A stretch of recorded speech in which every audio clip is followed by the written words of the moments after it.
EVGA reveals why the RTX 3090 was dying while people were playing New World. Tesla announces that the Roadster is going to slip more than its tires when it's going 0 to 60 in 1.9 seconds, and the new PS5 with its lower end heatsink, it's probably fine after further investigation. Let's get into the hot news, everybody. I'm your host, Brett. We're going to be going over the hottest tech news that I can find on the internet while you enjoy your breakfast, sip on your coffee, sip on your tea, sit back, relax. Let's get into the hot news, starting off with talking about, again, EVGA investigating those RTX 3090s that were dying because of reports that were coming out that Amazon's new MMO New World was potentially nuking these cards with just either power limit issues at the time was suspected, or some reports was that it was the fan controller that was improperly working on these EVGA cards. But EVGA has done the deep dive investigation and found that it's potentially linked to poor workmanship on soldering around the card's MOSFET circuits, which led to these cards failing in the 24 public instances that have come out about it. EVGA is stating that this poor soldering probably affects less than 1% of the total 3090 cards that they've shipped out there. And again, EVGA reiterating that this is the explanation. It's not to blame on power issues or power profiles on the card, and it's not the fan control either, saying in no way, shape, or form is it related to the fan controller, despite other allegations that have come out there. So EVGA taking a deep dive into why their cards are failing, announcing this out to people, and then obviously shipping out RMAs to the people who did have their cards die. EVGA seems to be handling this pretty decently, but you combine these reports of potentially just bad solder killing cards in games that have an uncapped frame rate, as well as just memory overheating issues that have continued to plague the RTX 3090, not just on EVGA, but a bunch of other cards. As the days tick by, more people are reporting that the 3090s are dying, and it just seems like this was a card that NVIDIA put out to put like a little cherry on top of their RTX 30 series sundae, but they didn't realize that it was a cherry that was dipped in flaming hot Dorito juice. Have you had problems with an RTX 3090? If you were able to get your hands on them, let me know down below in the comments. I'm gonna let you know that today's video is not sponsored by anybody, which,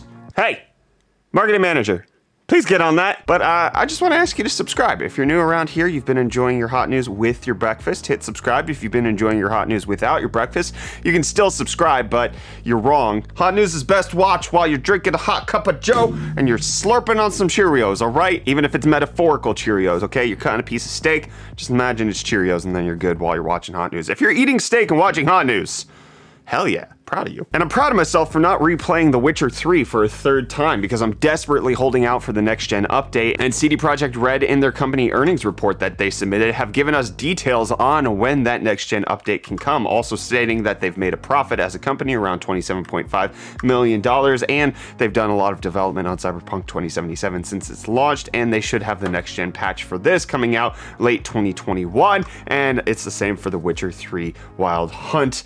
Target for the next gen version late 2021, which is later than I want, because I've been benchmarking a bunch of stuff lately, and like there's a run that I do in Witcher 3. In order to get that all done, you can go check out the latest videos on UFD Tech for that. But every time I benchmark it, I'm just like, oh, I want to replay this game, and then myself just tells me, no, Brett, wait for the next gen update, because you're going to replay it now, and then you're going to replay it when that comes out, or you're going to replay it now, and then you're going to be like, no, I just replayed it, and then you're not going to replay it when the next gen update comes out, and you're going to have wasted your entire time. And what is life even about anymore if not playing next gen Witcher? First world problems, am I right? Well, let's talk about an extreme first world problem. People who have been able to purchase or pre-purchase, put a deposit down, which was $50,000 for the Tesla Roadster, are having their hopes and dreams pushed a little bit further out, because the car that was supposed to come out last year, 2021, Elon Musk is now saying is probably delayed until 2023, and likely further than that if anything happens in 2022, saying that it's been a crazy year of supply chain shortages,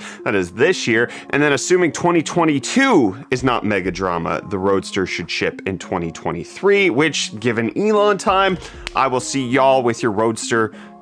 Never, I'm gonna die. That's the whole thing. It's just a bunch of hype without an actual physical product, which is the perfect segue to talk about Cryptostonks. Bunch of hype, no physical products. Bitcoin, oh my goodness, up 6.32% in the last 24 hours, climbing insanely like since 9 p.m. tonight. Look at this, down from 48,771, now sitting at just below $50,000. Just absolutely climbing here on the 1st of September, 2nd of September as you're watching this. Ethereum up 11% as of the time recording to be at just under $3,800.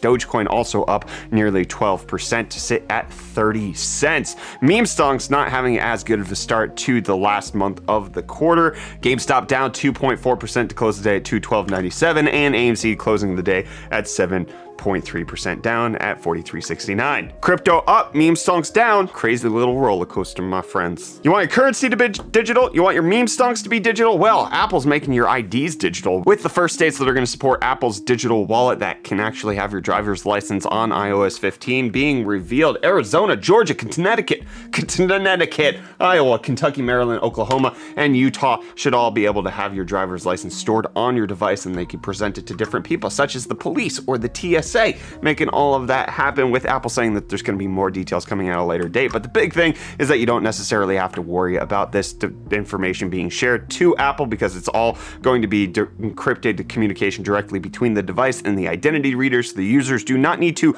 unlock, show, or hand over their phone, which are some pretty big claims by Apple if this is actually to be believed, and probably would have to be followed by the law enforcement agencies that are actually going to be doing this. I mean, I could just imagine a scenario where you're storing your driver's license on your phone, a police officer asks to see your ID, you say, nope, not gonna do that because I don't have to, because it's digital, you can just, it'll somehow read it. Bluetooth this?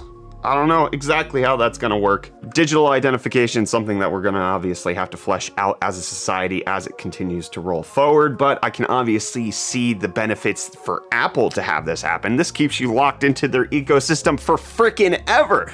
It's a big problem if you lose your wallet, right? Like, cause that's got your cards in there, that's got your ID in there, but guess what? You already moved your cards over to the Apple wallet, and now your ID's not even with you anymore, it's on your frickin' phone. So guess what happens when you lose your iPhone? You're not gonna go out and get an Android because your ID's not on the Android. You have to stay in Apple's walled garden, baby. They know who you are. They got you. You didn't pick up our previous sponsor, the Ridge Wallet. No, why would you do that, huh? You got an iPhone. You're a real person. Existing in a digital world, or digital girl living in a digital world. That was supposed to, material girl? No, it's terrible. What's not terrible though, according to reports that I'm reading out on the internet, the new SFF Revolt 3 case from Height, which is a new subsidiary from iBuyPower. This is a mini ITX case that seems to be getting really great reviews. It's about 18 liters, so a little big for a mini ITX case, but you can see it has a top handle there. Also has little nubs that come out so that you can hang your headphones on the side. Tons of holes for airflow. All of that good stuff can fit most of the RTX 30 series cards with a vertically mounted GPU. I actually really dig the design. I really dig what Light is doing here. They're selling it for a price of $129, and then you can also get it with bundles and pre-builts in case you want to do that together. But I actually really like this. This does seem to be the new meta for a lot of the ITX cases that are coming out. It's more of this like rectangular box cube. I think NZXT, if I'm not mistaken, kind of like started pushing this first with the H1. They showed this off at Computex 2019, the last Computex I ever went to, the H1. Then Microsoft came out with the Series X, similar design, and now we're just seeing iteration on iteration of these rectangular vertical towers that seem to be doing really well with ITX. And my memory is not doing well, my friends, because I forgot Seinfeld's coming to Netflix. This was reported back in 2019. October 1st is the date that all 180 episodes are going to be hitting the streaming service, and for the first time in 4K, which is absolutely astounding. The only reason I'm bringing this up is number one, because I care. Number two, I grew up on Seinfeld, my friends. I absolutely love this. I don't know if I'm gonna watch it because, man, I can't really watch comedies with laugh tracks anymore, but this is something that just I like, and it's nice to see all of these shows switching streaming services, not just like it's nice to see all of these streamers switching streaming services, game streaming services, and the latest reports are Tim the Tatman and Dr. Lupo have moved on from Twitch, taking exclusive agreements with YouTube to be on their YouTube gaming platform and stream thereon. Tim the Tatman stating that this deal is something that could have him financially set for life so that he can spend more time with his family, which, I mean, hats off to him. It does feel a lot like this is just posturing by Twitch and YouTube Gaming, and then any other player that wants to come in this space, Facebook Gaming, if they happen to do this, and just makes it seem like it's sports teams buying out like the best players in order to get that to happen. I was having a discussion with a YouTuber friend of mine, and he was like, oh, you still think going on Twitch is a good idea? And I just, like, from my perspective, like, diversification of your personality and your brand as an influencer, content creator, whatever the heck you want to call yourself, is a good thing. But then when you're popular enough to get like exclusive rights bought out like this, where you're set for the rest of your life because you have one contract to sign, who cares where you go at that point? Like, you can crap on Ninja all you want for moving over to Mixer, which eventually died. I'm sure that payday was enough to set him and his great grandchildren ahead for the rest of their lives. So Twitch might be a good place to be, YouTube might be a good place to be, but this is just posturing back and forth of whoever can spend the most money on content creators. And Google can spend a lot of money on stuff because it looks like they're going to be developing their own tensor processors for the Chromebook, and that likely is to debut in 2023, according to a new report coming out from Nikkei Asia. We are expecting these tensor processors to make their debut in the Pixel 6, and they're going to be expanding to Google's further lineup from that point. I can't wait until Stadia is powered by Tensor. Let's go, baby! I want to see that. And Microsoft showing off new hardware September 22nd and announcing a new Surface event. We're expecting the Surface Duo 2 smartphone to come out there, as well as probably the Surface Book 4 and a few other bits of hardware. Is there any hardware you're excited to see from Microsoft? Let me know down below in the comments. And people weren't excited to see this hardware from Sony, which is the brand new PlayStation 5 that has a smaller heatsink and could potentially run hotter exhaust. However, the only video or report that we had out at the time was from Austin Evans, who speculated that this could potentially lead to the consoles failing a little bit more, and it was actually a bad thing. But Digital Foundry, Eurogamer reporting that this likely isn't an issue at all. They've done their testing on it, and it's likely just that the heatsink is more efficient, the fan is more efficient because it runs quieter at the same power draw. So yes, if it's running at a hotter temperature, this is not necessarily going to mean anything because it's running fully in spec, because if it wasn't, the fan would be ramping up and it wouldn't be quieter, it would be louder. And the speculation coming out from Digital Foundry that this is likely happening because Sony over-engineered the heatsink at first because they were in a rush to get these things out. So as opposed to making the thing that properly fit and was properly rated for the PS5, they were just like, let's get as much aluminum and copper as we can, fuse it together, slap it on this bad boy, ship it with some liquid metal, and get it right out the door so that we don't have any defective units from heat. Okay, we're not even going to try to worry about this right now. We just got to get it out. Whether or not that's true, it's just a theory, but I trust Digital Foundry saying that this isn't going to be a problem. Makes a lot of sense. What do you think of the PS5 having a smaller heatsink? Let me know down in the comments. And Dead Space showing off some of its pre-production